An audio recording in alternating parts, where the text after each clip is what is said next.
Արգելի գործընկերներ, իհարկե ինտենսիվության հետ կապված ես չեմ կարող գնահատական տալ, որն է պատճառը, որ այս կարճ ժամանակամիջոցում ունենք նման խտություն, բայց այն, որ մահերի համար կարելի է մեղադրել պաշտպանության նախարարին, սա նորություն է Հայաստանի Հանրապետությունում, ինչու։ Իհարկե ես միշտ հեռու եմ եղել այն մտքից, որ մենք այս հարցին պիտի նայենք վիճակագրության ձևով, բայց կյանքը ու անցյալը, ընդհանրապես բանակի պատմությունը նաև որոշակի վիճակագրություն է ենթադրում։ Հայաստանի Հանրապետության պատմության ողջ ընթացքում, բանակի ողջ պատմության ընթացքում դեպքեր ինքնասպանության, սպանության, ոչ կանոնադրային հարաբերությունների եղել են մշտապես։ Դրանք բարձրացել են, իջել են, օրինակ 25 թվականին մեր աշխատանքի արդյունքում այդ թիվը հասել է մինիմալի 2-ի։ Բայց ես ընդամենը վիճակագրություն մի քանի ներկայացնեմ, որպեսզի ձեզ համար ավելի որ թվականից սկսեմ։ Ասեք, որ ավելի 18-ից։ Եկեք 16-ից սկսեմ, 17-ից սկսեմ, հետ պատերազմյան որպես շրջան։ Ներողություն եմ խնդրում, 16։ Ուրեմն 15 թվականին դեպքերի թիվը եղել է 7, բայց 2016 թվականին հավանաբար ապրիլյան պատերազմից հետո ես չեմ հոգեբան չեմ, ես չեմ կարող այստեղ գնահատական տալ։ Թիվը դարձել է 19 միանգամից։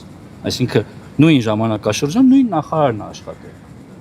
Նույն գլխավոր շտաբի պետն է աշխատել։ Վստահաբար նույն հետևողականությամբ աշխատել է։ Միայն Հայաստան, թե Հայաստան-Արցախն է միասին։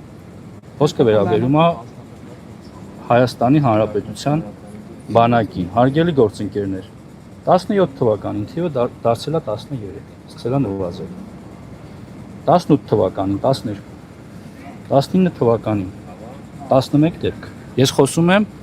ինքնասպանություն, ինքնասպանության հասցնել, սպանություն։ Չեմ խոսում առհասարակ բանակում ինֆարկտից, մեքենայի վթարից եւ տարբեր բաներից մահացությունների։ 20 թվական 10, 21 թվական 10, 22 թվական 8, 23 թվական 9, 24 թվական 11, 25 թվական 2, 26 թվական 8։ Սա վիճակագրություն էր այն մասին, որ վերջին 1 տասնամյակի ընթացքում այդ թվերը եւ մեծացել են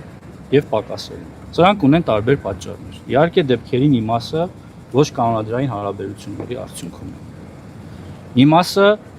քրեական ենթամշակույթի հետևանք են, ոչ միայն այսօր, նաև երեք։ Սա մարտահրավեր է, որ միայն իմը չի։ Ու անկախ նրանից, պաշտպանության նախարարը կլինեմ ես, թե այլ մարդ, սրան պետք է համակարգային մոտեցում։ Ես չպիտի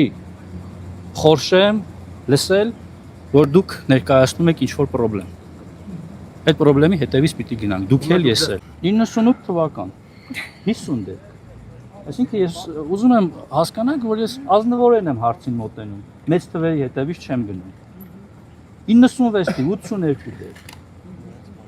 Սպանություն, ինքնասպանություն եւ ինքնասպանության հասցնելու դեպքեր։ 99 թիվ, 28, 2000 թիվ, 21, 2001, 18, 2002,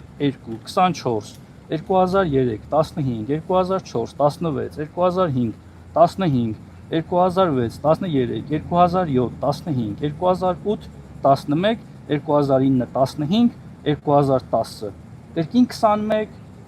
2011, 14, այսինքն երևի նաև հասկացել եք, որ նախկին պաշտպանության նախարարն է, գլխավոր շտաբի պետ էր, երբ այս հարցի մասին խոսում են, իրանք հասկանում են սրա էությունը եւ երբեք չեն տրվում այն սադրանքներին, որը կա դաշտում։ Մարդիկ ճշմարտության մասին են խոսում, այսինքն ինձ պաշտպանելու մասին չի։